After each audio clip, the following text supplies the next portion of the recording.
Leah, welcome back. How are you? Hey, thanks for having me on, Katie. So good to see you again, too. I never get to see you. Likewise, I So, love that we do video now. For anybody listening who didn't know, there's video on YouTube that you guys can actually watch our faces while we talk. I think most people still listen on podcast apps, but it's fun to get to see your face. I feel like it makes it more personal. And like you said, it's been a while since we got to catch up, and we're going to get to catch up in depth on a very particular issue. But right. before we do, I have a note in my show notes that you have hip dysplasia and are basically a human pretzel. So I would just love to hear a little bit about this story first. Okay, so there is a genetic hip condition in my family. I have it, my mother has it. We don't know further than that because my mother is adopted, but it's hip dysplasia. Now, most people have heard of hip dysplasia because they have a dog, and that dog has hip dysplasia, and it's a little wiener dog or something.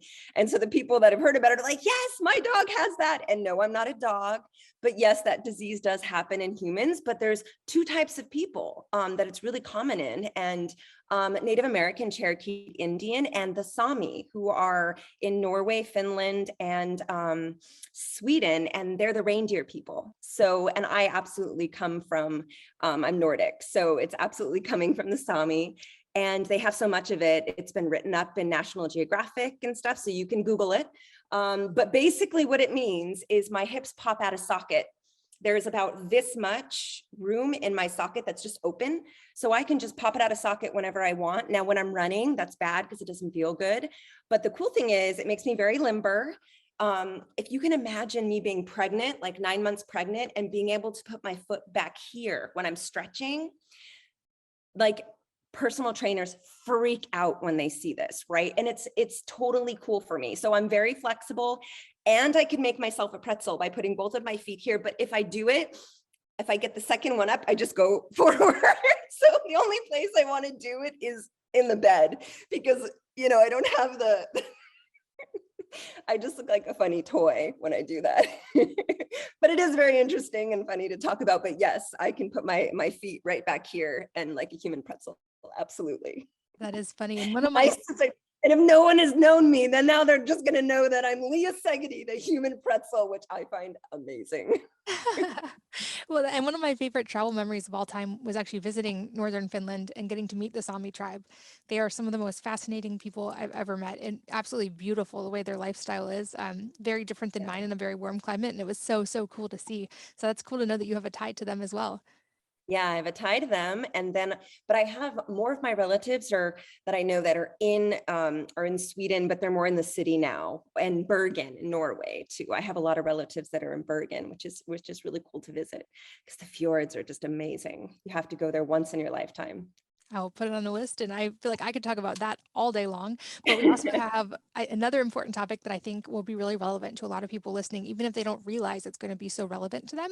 And I know that you have been doing a super deep dive into this topic, which is why I was so excited to talk to you about them today. So I'd say let's start really broad and just define the key term that we're going to talk a lot about today, which is, I hope I pronounce it right, PFAS.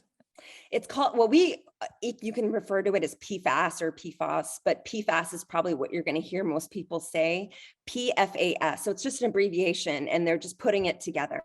So essentially, when we're talking about PFAS, we're talking about over 10,000 chemicals in a chemical category.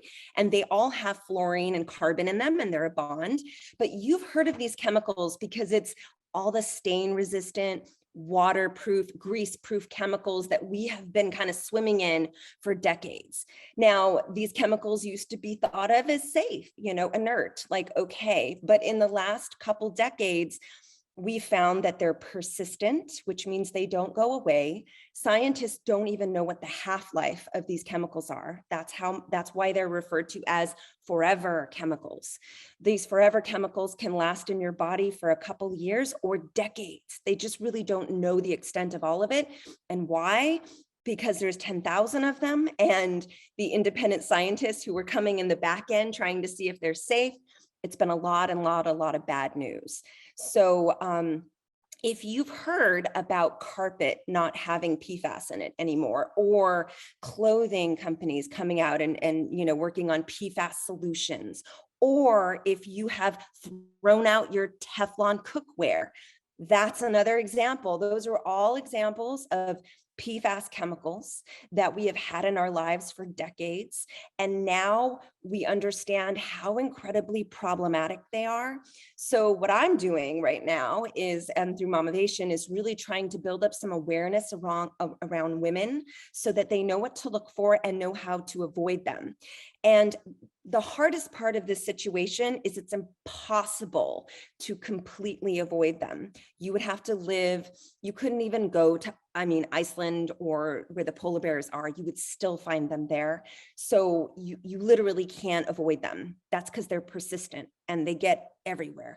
But what we can do is we can make educated decisions and choices in our home and lower the amount that we are exposed to, and most of all, our children are exposed to, because that's where this is really, really important, is the next generation. Yeah, I know we're very aligned on that and the importance of, in many areas, improving things for our kids.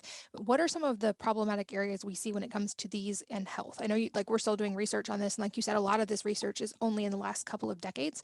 But what do we know as far as how this affects human health? So first of all, it's an androgen mimicker. So it goes into your body, and your body actually thinks it's a hormone for men.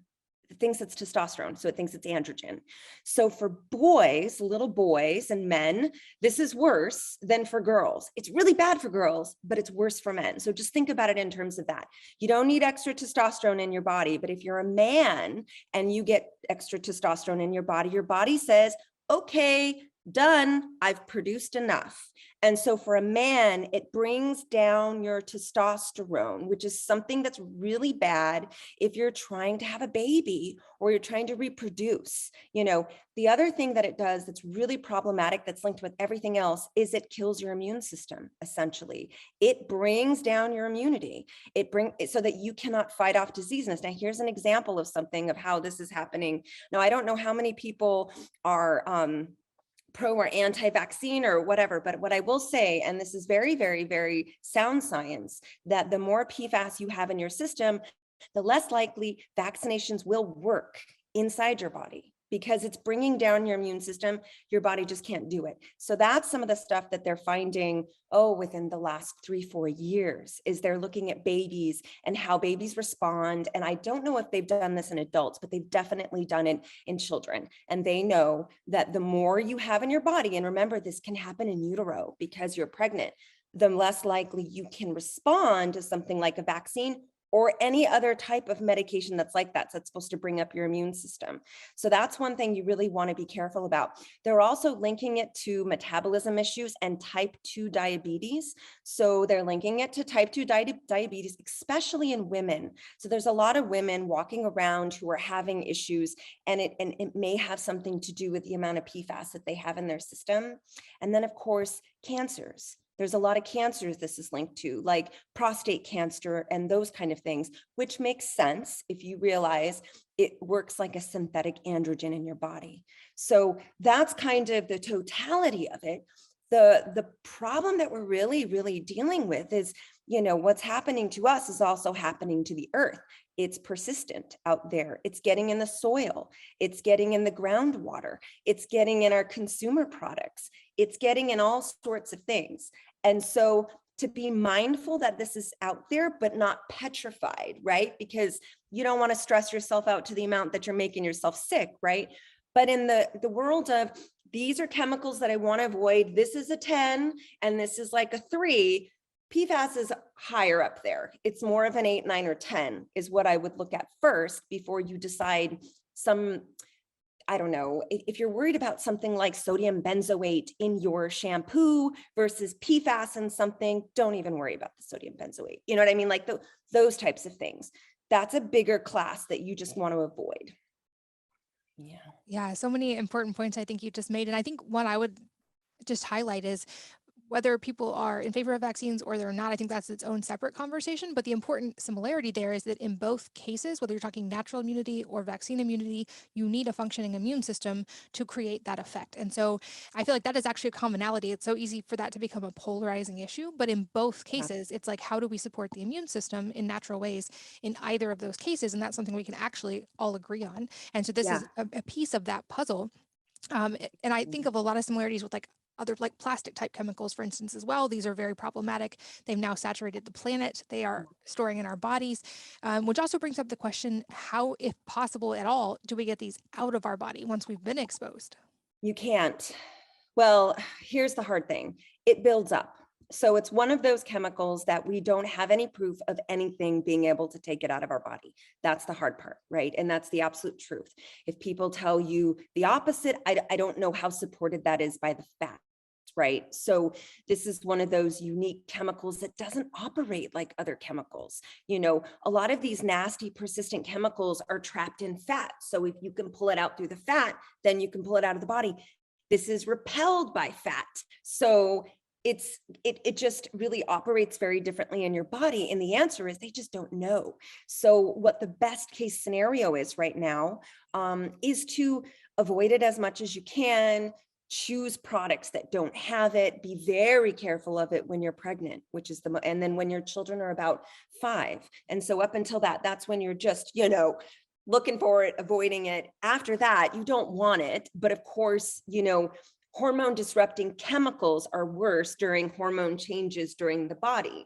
So the worst time is prenatal. So that's when everything is changing and it down to the second, the minute, you know, things got to just align right. The second part is when you're out and it's 5 years, you know, your body has like natural defenses, it builds up, doesn't really have that until you're over 5. Now, the third time in your life is for women, especially, and for men, is when you go through the change, right? You start to become a woman or you become a man. That's a time when, as a mother, you want to start to think about this, even though if they don't care, you still want to think about it, right? And then towards the end of your life, for women, it's when you go through the change again and you stop being able to, you know, have a baby. And for men, I don't know when men go through, you know, that change. Someone should tell me. But I have 3 boys. It would be good to know, actually. But those are the most important times for you to start thinking about these things when those types of people, you know, when you have children in the house.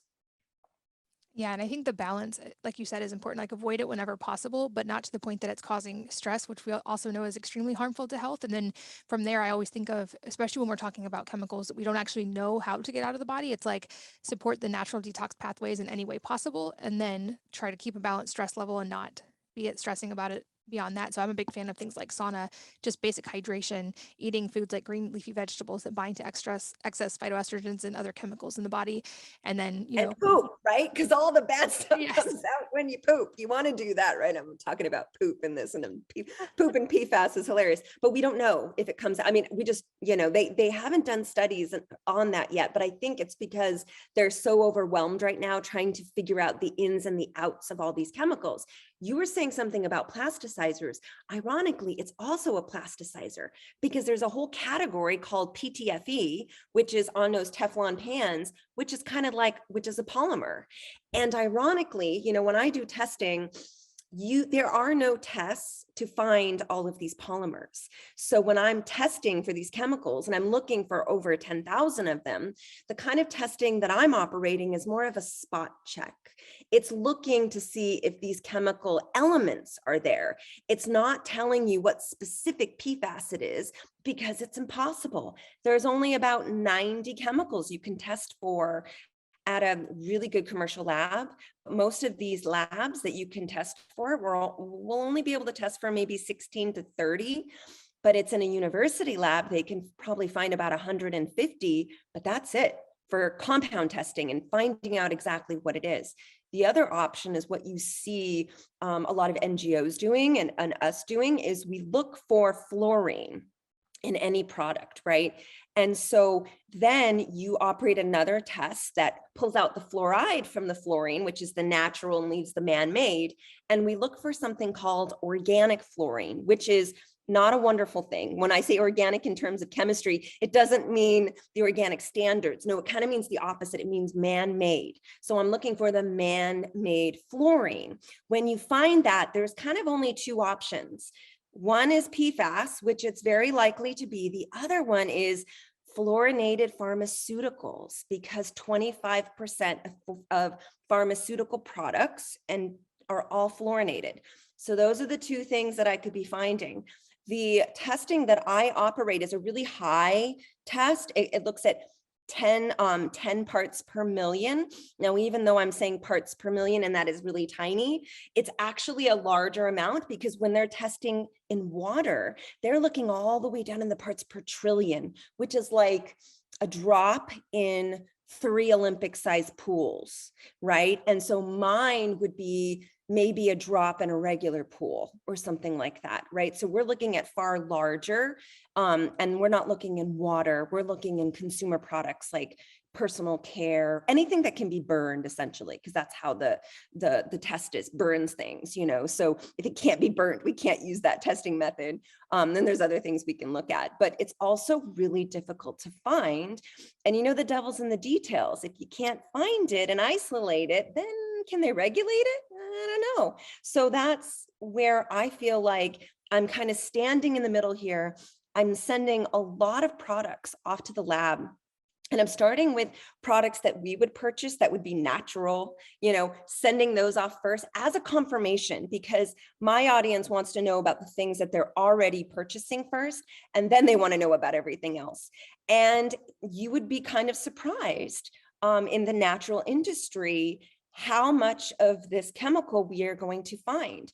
There's a lot of reasons behind that. One of the reasons is, like, for instance, if you're buying organic food, there's nothing in the organic standards to prevent them from using FDA approved additives in manufacturing.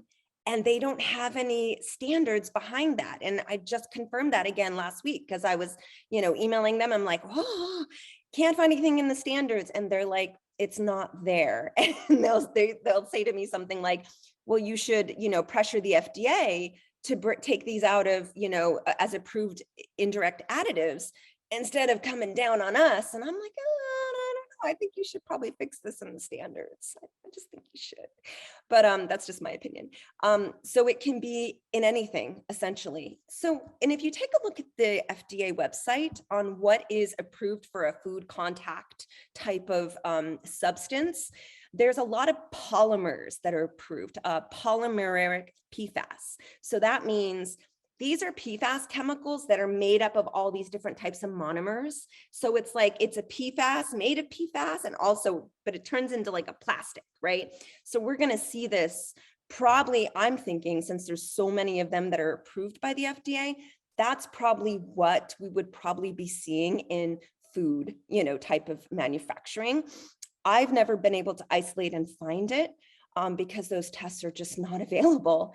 But I keep seeing it in all kinds of products, and really happy to do this testing, because not only do I want to know, but once I started testing, everybody else wanted to know as well. So it's a great service that we're able to provide for people at Momovation. I'm really happy to be able to do this.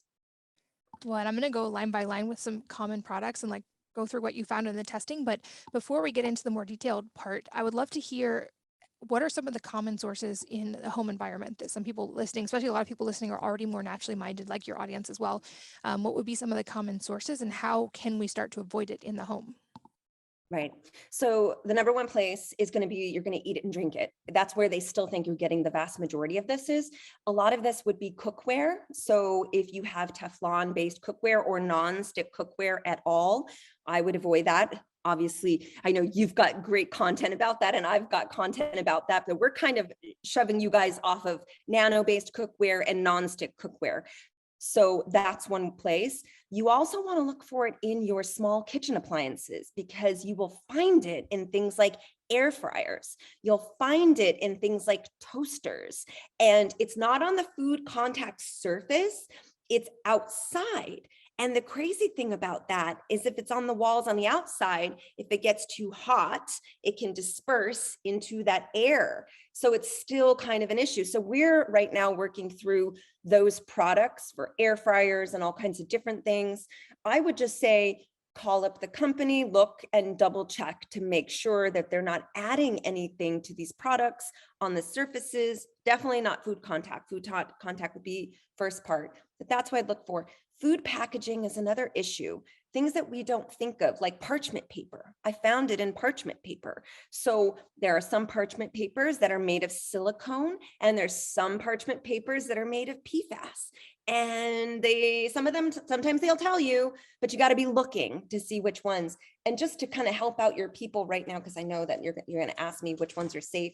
If you care, we tested that specific brand. It's the brown wrapper that looks kind of recycled. That one we didn't find anything in. Another Finnish company, which is called Gabrira, and then another one called Cat Bite, which I think is Korean. Those are all available on Amazon. So if you care, Gabrira and Cat Bite, those we tested and we didn't find anything, but we did find it in Reynolds, and we did find it in Kirkland, so Costco. So those are food packaging.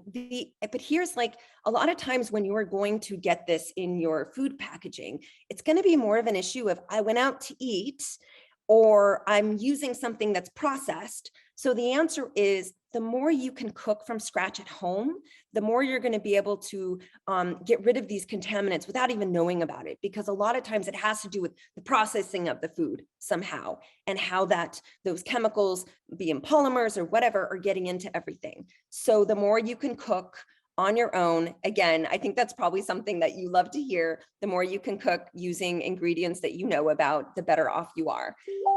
Another really big area is household dust. This isn't something that you would think about, but your dust has been analyzed. Your household dust has been analyzed at a lab, not yours specifically, but other people's. And it contains a lot of fire retardants, phthalates, and PFAS. And that's coming off of your electrical equipment in your house. So your television probably has some PFAS in the wiring, maybe has it somewhere. And when that plastic gets hot, a lot of those plastics have fire retardants and other types of things inside them. Now, over time, and I mean over years, as it gets hot, they kind of emit into the air, and these particles are highly magnetized towards dust. So they stick to the dust and they fall, right? So how do you get this out of your house? I would say just dust. I hate that answer, but that's really the answer. The more you dust, the cleaner you keep your house, the less likely your children are going to be exposed to this. Now, I can't stop them from being on carpet in case you have old carpeting with PFAS on it. There's nothing I can do for that other than just vacuum a ton, to get that stuff out of it. It will break down over time and be released. So vacuum as much as you can, those types of things. Get an air purifier. Some of the best air purifiers are out there. The ones, though I know the ones that we recommend are probably also going to be pulling in PFAS, because if they're pulling in the dust, that's where it is, right? So you want to get rid of the dust. Makeup and personal care. This is a really difficult issue. Earlier this year, they did an investigation, not me, but the actual scientists, right? And so they looked at over 300 mostly conventional makeup products, and they found it overwhelmingly in makeup. Think about it like this: stays longer, waterproof. You know what I'm saying? You want your makeup to stay on your face and not go anywhere. And the more we've demanded that, the more they put in PFAS. So you want to kind of look for things that don't have any claims about long lasting, don't have any claims about being waterproof. There's several I would say we found about 6 or 7 different brands of makeup in the natural world that I didn't find, any organic fluorine at the levels we're looking for. But most of even the natural beauty products, makeup brands, it's like I was looking at a lot of things, mascara and a lip gloss, so to speak, because I knew that those are like what everyone's using every day, right? Lip gloss. And then if it's foundation, it's like next level commitment, right? So we just went in the first pass commitment. And in some brands, we found it not in their mascara, but found it in their lip gloss, or vice versa. So it was really difficult to kind of be able to say this brand or that brand, because we had to do a lot of testing to figure that out. So makeup, I would say, and other than just, following me and what I'm testing, there's no other answer to makeup, because no one's putting that information out there. Even the scientists who were looking in it, they're not really granting you the raw data to be able to figure out which one they tested, but that's why we did it. Another thing is water. Look into your water. This is a really big deal because if you live by a military base or you live by an airport, this is really important. Military bases and airports have been using firefighting foam to put out grease fires that have PFAS in them, and it is seeped into the groundwater below and has contaminated a lot of groundwater by these bases. So if you live by a airport or if you live by a military base, I would just go out and get a water purifier regardless. Don't even wait, because the answer is it's probably going to be there, and it may not be a type of PFAS that we can recognize just yet, because that's the other problem with water is we're not up to testing it all. So I would just assume, that's how I'm operating right now, is I'm just assuming, even though our water system doesn't have anything in it, it's like, yeah, you only tested 16 of them, there's like 10,000 out there, that's how I feel, like there's a big gaping hole. So water, work on water. Clothing is another big one, but the answer to clothing is we don't know the answer behind dermal contact. So I have a lot of advisors who work on this, and some of them are working behind the scenes, developing methods for testing. Some of them, they're working at different types of phases and different types of ways with this chemical. But the one thing that they all agreed on was we don't know enough about dermal contact. We don't know if something rubs up against your skin and it's a PFAS chemical. Will it get in? How will it get in? How much will get in? We don't know. And because we don't know, we can't make any statements about that. So the answer is we don't know. But where are you going to find it? Anything that's stain proof. Avoid things that are stain proof. Absolutely 100%, because that's where it's going to be. It's in a lot of jackets, waterproof. We did an investigation on jackets. So if you go to Momavation, I wish I could tell you every single one, but it's very confusing out there right now to find out what's PFAS free and then what's just a little section of PFAS free. Some of these companies that are producing clothing aren't looking at the big chemical category. They're only looking at this over here. And they say, we're free of PFC, but they're forgetting all this other stuff over here, and there's some certifications like Blue Sign, for instance. Blue Sign certified is one of those certifications that will allow certain types of PFAS chemicals in the certification, and yet they kind of make a claim that they're PFAS free. So it's confusing for the consumer. And the reason it's confusing for the consumer is the scientists have just kind of gotten on the same page about where this chemical is and what we're going to consider as part of the chemical. So I don't want to say it's all the business's fault. I'm saying that they're doing what's in the law, when they're making these statements, but the statements are changing because the science is changing. And as the science is changing, sometimes the companies are 2-3 years behind the mantra, how it's described. And so I'm running into a lot of that with jackets, like play couches, play modular couches, anything like that, that might have like a stain proofing about it. So just be, looking out for that. Tents and outdoor equipment. Oh gosh, I can't, my cousins in Norway are going to laugh at me, but there is one brand that we love so much, and it's got a J in it, I'll put it in your notes, your show notes. It's like a Swedish name and I can't pronounce it because I don't speak Swedish, and it's got a J in it, and I'm gonna just totally butcher it. But there is a lot of European brands that instead of using PFAS, like on their tents, for instance, they use like beeswax and paraffin proprietarily put together, and it does a very similar or pretty much the same thing. These products are more pricey. You're not going to find a cheap tent that's PFAS free with, more natural, and then paraffin's not natural, but it's better than PFAS. Those type of mixtures that are less problematic to the environment in an inexpensive way yet. Hopefully the future will change that. Then also, it's in car wax and surfboard wax, those types of things, and carpet and flooring. We did a bamboo investigation. We looked at a bunch of different bamboo floorings, and we only found one that didn't have detections out of like 8 or 9. So I've been thinking about this in terms of what is around us, if you're going to be doing flooring, for instance, we went after bamboo, and we looked specifically at bamboo because why? I'm like, it's less expensive. It doesn't dent. You can walk around with your heels. And so I was trying to solve all the problems. And then we did find one brand. But it's difficult. It's really difficult to avoid it, grandstand overarching, eat out less. eat out less, dust more, just be and cook from scratch as much as you can. Those are the three things that I would say would probably do the most bang for your buck. And just look out for places who, like, if you go to momavation.com, we've done an investigation on like a lot of things, not everything yet, but on a lot of things. And I'm trying to answer that question. Where is it? How do I avoid it? And I'm kind of going category by category to figure it out, because every category is really complicated. Yeah, and it reminds me in the labeling, like we started, like you said, we are seeing some that are labeled as free of certain ones of these, but it reminds me of when BPA became well known, and then it was like BPA free, but those all had BPS or BPAF or other ones, and which are as problematic, or we're now finding in some cases worse. And so just because there are some that label now doesn't necessarily mean, like you said, that they are safe.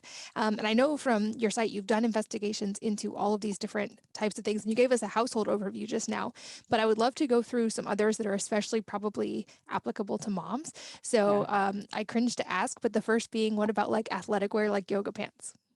So yoga pants wasn't as bad, actually. So that was one of the better ones. We tested about, I think, 32 or 33 different yoga pants, athletic wear, because that was a question I had. I'm like, yoga pants, you know what I mean? I wear them literally every day. It's kind of like my outfit. It should be like a uniform. And I know on a daily basis, I'm wearing yoga pants, some shirt that's really comfortable, and my hair is in a really messy bun. I got a lot of hair, so this all goes up in a bun. We looked at about 32 of them. We found 25% of those yoga pants had detectable fluorine in the crotch. Now, when I first started testing them, I was testing the knees. You're not going to find it in the knees. How do I know? I tested, didn't find them. And then I thought to myself, where would I put it? And so I had the lab repeat a couple of them with the crotch, and bam, that's where it was. So about 25%. Now, none of the organic brands, if you look in, none of the organic brands that we had tested, yeah, they all had non-detect at 10 parts per million. So that is safe. We did a not our favorite, better and best category of those 32. The ones that we found detectable, they're in the top of what we would not recommend. Then there were ones in the middle, which were synthetic materials. So we did not find anything in them. So feel free to buy them. And then for those of you who want the organic version, that's in the best at the very bottom. Yeah, so we tried to kind of divide it in three for everyone to be able to figure that out as well. So this is not as bad, but you'll find it in the crotch, which is probably, it might be similar in other pants too, if you think about it, like it's going to be in the crotch. Now, I don't know is the answer to that. I may in the future maybe start testing underwear and swimsuits and stuff like that. But to know about that, I don't know about those yet, because I've been asked that question. So I'm just going to tell you, I don't know about swimsuits and underwear yet. But period underwear, I do know. Well, that's encouraging that there are at least good options available, because I was not going to be ready to give up my yoga pants. But that does lead to other athletic wear. So let's talk about sports bras. And then since you mentioned it, also period underwear. Yeah, so sports bras were pretty problematic. We found, so if you know your sports bra, there's like the outer part of it, and then there's the inner part. So the inner part is that like kind of skin color mesh that's next to your bra or next to your breast. We found detections in 65% of sports bras in that mesh area. And when I told my advisors about this, a lot of them were pediatricians that were, helping me review this one specific one. They were concerned, and more of our advisors were concerned because this is the mesh that's right up against your breast. Now, here's the scenario I'm thinking of, because this was my life and still is probably my life. You're a new mom, right? And your baby goes down for a nap. And so what do? You run off and you do a workout or something like that as best as you can. And you've got like 40 minutes to an hour, right? So you're working out, and then sweating up a storm, and you got your sports bra on, and then you hear the noise, right? And you're like, shoot, didn't get the time. So you didn't have time for a shower. So then you run upstairs, you go get the baby, and boom, breastfeed. That's the scenario I'm worried about. So if you are a breastfeeding mother, please be careful and look at my investigation for the not our favorite, better and best. We found them in 65% of these products. It was not everything. It was hard because there of the high impact bras, there weren't as many good high impact bras, but one of them that I did find that I think people are going to be excited about is Target. Target has actually been doing a lot of work on PFAS and textiles. And you could tell because when I tested against that, they came out clean. So if you're a big busted lady, which I am, my girls are pretty large. If you're a big busted lady, you don't want like black eyes while you're working out, right? Target's one of those brands. It's not organic. Obviously, it's full of synthetic polyester and yada, yada, yada. But we didn't find detectable PFAS in the sports bras there. So they're called All in Motion or something like that. So that was good. And sometimes I just keep testing until I find something that I can wear, and that was one of those issues where I just kept testing. That was sports bras. So that's one you want to look on mamavation.com. If you go there, we've got all of the tests listed right there, and all the brands that we found. What about period underwear? This is one I personally don't have any experience with because I'm a big fan of the menstrual cup instead, for the sustainability, which I know period underwear are as well. But what did you find when it came to these? It was pretty bad actually when we looked into period underwear. We had I'm trying to remember how many we tested. It was over 20. I think we only found 6 brands without detectable levels. Yeah, only 6. And the hardest part, where there are some brands that actually market themselves as PFAS free. I'm not going to say which brand it is, but you may be able to figure that out. You will go on their website and they will show you scientific testing on how they can prove that they're PFAS free. But you have to have my eyes to know what you're looking at. You look at that scientific that study, right, that they sent off to the lab. The detection level is a lot higher than mine. So I test at 10 parts per million. They were testing at 50. So I don't, you know what I mean? Like, I can't make any statements about that, but I would say there's some funny business going on in that. And the problem is I did, interviewed a lot of the CEOs that had the safer period underwear. And essentially what's happening is what they said to me is you have a lot of people in this industry that don't really have a lot of experience with textiles. Like they don't know a lot about what they're doing. They're great marketers. They're great a lot of other things, but they don't really know a lot about the processing of textiles. And if you don't know what to say, you don't know what to ask. And then she was also telling me that she's like, you can get Ocotec fabric, so to speak, and send it to the manufacturer. And then the manufacturer will be like, oh, do you want waterproofing on that?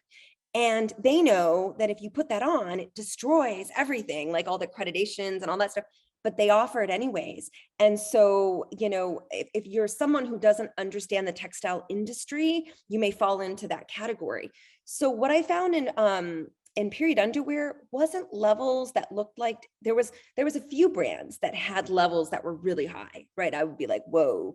But then there were other brands that had levels that were low. And so when you look at that, it looks like more of a contamination issue than it looks like an intentionally added issue. But I don't know what the difference is, the difference is when it's right up by your vagina. I just don't know, and nobody knows. So that's why we were able to do the categories we were, and I believe it might be 7 now because we keep testing, and we keep adding to that report, whenever we do find something. And people that send me period underwear want me to test it. Just if you want to do that, I can test stuff. Just keep it in its original packaging. I just don't want you contaminating it. But yeah, we've had community members buy more period underwears that they want. They send it off to me, and then we just go test it in the lab just to make sure we know out of all the brands that we can see. Right. And that's not a good one. Gotcha. I'll make sure we link to these as well because I know you've written about all of these and people can go look for the specific details. So for you guys listening, wellnessmama.fm will have all those links. Another relevant one for moms, what about ketchup? Because I know for a lot of kids, this is a favorite to add to a lot of stuff. So what about ketchup? Ketchup was just heartbreaking. Ketchup, the vast majority of the ketchups that I tested all had total fluorine in it. Now, I wanted to explain everybody that I did total fluorine tests on the vast majorities of these ketchup brands. I didn't do organic fluorine, but let me tell you kind of what I've been doing. I have sent about 350 things off to the lab over the last 2 years. So a lot of testing. So that gives you an idea of how much testing I've done. And I would say 80% of that testing we've done organic fluorine on. And when I first started, I did total fluorine. So I wasn't as savvy as I am now to know about the difference between the natural fluorine and the organic fluorine, which is synthetic, and you needed to separate that. And so, my scientific advisors came in and helped me with that. And then we started. So ketchup is an older one. But we found a ton of fluorine, total fluorine in ketchup, except for 2 brands. We did not find it in Heinz, and that shocked me. So I was like, here's the regular Heinz in the glass bottle, nothing. In the plastic bottle, nothing. In the little ketchup packets, nothing. We didn't find it, in any Heinz product. And then we didn't find it in 365 Whole Foods organic ketchup. So it made me think that that might be maybe white labeled Heinz ketchup. Do you know what I'm saying? But then every other ketchup that we tested, we found detectable levels, and a lot of them were really close to 10. So it was like they were right there, right? So here's the answer to that. Of all of the things that I've sent off to the lab, they've been able, and they do total fluorine on everything, but then we run another test, and it's a test for fluoride, right? And what they do is they look for fluoride, and then they're able to do a calculation to deduct the total fluorine amount from the fluoride amount, and that is organic fluorine. So they do that calculation for you. I have never seen, not possible, but I've just never seen fluoride more than 2, maybe 3 parts per million. So a lot of brands will want to say, oh, if they want to say it's total fluorine, I've not found that to, fluoride to be a big thing in anything. I think they want to think that it is, but it's, and the stuff that I've tested, we've not. I did send 2 of those brands because 2 brands people were really, they really wanted to know about. And that was Primal and Annie's. And I sent Annie's and Primal out for organic fluorine testing after we put this up, and they were pretty much the same number. So I think that we're finding a lot of indications.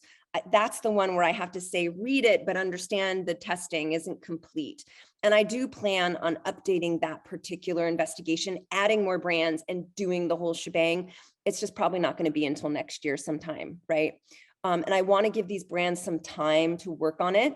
So I know a lot of them do know about my testing, and whether I don't know if they're making any moves, because they haven't come to me and said they're making any moves.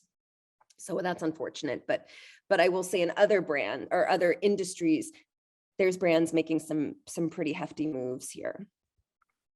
Well, so to be continued, and I'll put links to the current one so people can Right. have those as a starting point. And I know that there's more to come in other categories as well, so people can stay up to date with you to keep an eye out for that. It also makes me curious if it's possible to get people tested for these compounds.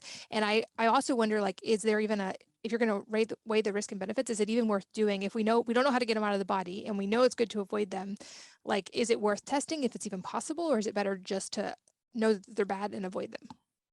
So I wish I would have done that when I didn't finish that question for you. I have a test downstairs. There is a brand new test that came out. I think it's called Empower FX. So I'm going to have to double check on that. But there is a brand new test where you can prick your finger and send it to lab. Now, this is a big, huge deal because it's not expensive and it's available to everybody. So let me give you some background. So I wanted to do a body burden scientific study. And I had a lot of scientists involved, and we kind of talked about it. And what we realized was it was close to impossible to do this because your body doesn't release it. So it's not like with bisphenols. And you wait a week later and you just don't eat them or put them into your body, they'll be less. That's not the case with PFAS. So it's really hard to study on your body, really, really difficult to do those comparisons. So we ended up not doing it. But at that point, we were looking into a lab that was about $1,000 a test. Oh yeah, crazy. So I will tell you my excitement when I found a brand who's doing this for $250. And you're doing it at home. what we were going to look into was sending people to a draw lab and then sending it off to a lab in Canada. And like, it was all of this, strategic, crazy stuff that we had to do. But now there is a company, and I want to say Empower FX, and we'll link that down below. But they partnered with Eurofins, and Eurofins is a humongous $6 billion lab around the world. So that's a great partnership. And so Eurofins is the partner on this, and they're producing these little test kits. So you can test yourself. It's a little drip of blood, send it off. And I believe they're testing for between 16 to 30 different PFAS, but the most common ones that you're going to find in water. Good to know. I'll put links to that as well if it's on your site, or if not, I'll get that info from you for people who It's not yet. Okay. You've got it first. Exciting. And as I expected, our time, of course, flew by because we always have such fun conversations. And we get to...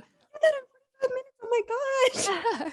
So we'll just have to do more rounds of this as more and more investigations come out. But just at the end, I love to ask if there's any parting advice you want to give to our listeners today. Could be related to this or something totally unrelated to all of the moms listening. Oh, in terms of this stuff, I would say don't sweat the small stuff, right? I think, I have been doing toxic free for 7 years now, maybe 8. And that's one of the things that I've learned. I want to know what the absolute worst things are, and I'll avoid those. And all of the other things, I will, based on my emotional needs at that moment, right? And so in terms of like, when you're thinking about things, don't freak out about something you use once a month, right? What you want to look at are the big dailies, right? Daily exposures. So don't sweat the small stuff in terms of, don't freak out over something that you're going to be eating, or drinking once a month. So go off to your friend's house, eat the pizza and drink in the cake, and enjoy yourself, because the stress that you can put on people based on being afraid of all this stuff, I think can be worse on you overall than I think the actual chemicals themselves. And that's what I have learned over the years. And so protect your space, protect your soul, so to speak, from being too afraid. I think that there's a difference between having a healthy fear of something that's dangerous, you know what I'm saying, and avoiding that because you're smart, and also getting into the world of it might being like a disordered thinking process. The disordered thinking process of everything is toxic is not a good place for you to be. I want you to enjoy your life, and, follow people like Katie and I for, instructions on what to do, and then just let it go.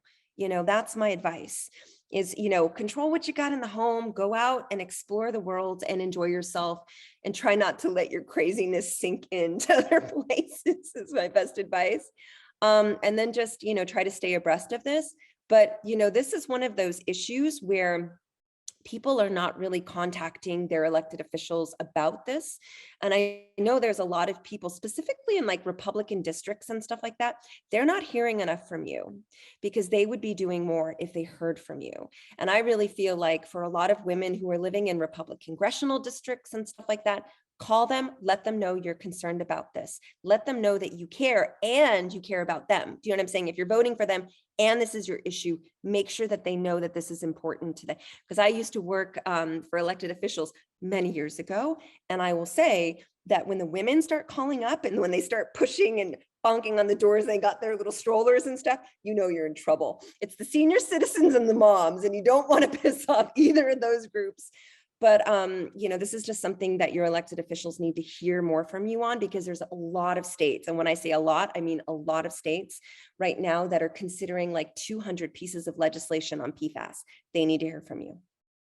Yeah, I've said that so many times on this podcast, that moms are such a force of nature, and that widespread policy happens when the average mom changes her mind and gets involved. And that's on so many different levels. And I've seen it on a local level. Actually, where I used to live, it was interesting that in this state, home birth was technically not legal for a while. And a bunch of moms I know lobbied and got it changed. But I think, and it doesn't have to be, I think we often don't do it because we think, oh, it needs to be this huge number, this huge groundswell. It actually doesn't. Because I also used to page for for representatives, and it doesn't take that many calls and letters before they pay attention. So Mhm. I would say don't underestimate, especially on stuff like this that relates to our kids, don't underestimate your power to change that. And also to echo your other advice, watch out for what you can, but also realize the body is brilliant and adaptable and designed to heal, and Right. avoid the worst of the worst, but don't let it rule your life or become stressful. And that applies to food, that applies to what we interact with in our daily lives, and give yourself some grace at the end of the day too. I love you, girl. You're so Oh. great at summarizing my point. Oh, well, right back at you. And thank you for the time today. It's always, of course, so fun to get to chat with you. Like I said, we'll do it again as more and more info becomes available. But thank you for being here. Of course, it's my pleasure. Thank you for having me, Katie. And thanks as always to all of you for listening and sharing your most valuable resources, your time, your energy, and your attention with us today. We're both so grateful that you did. And I hope that you will join me again on the next episode of the Wellness Mama podcast.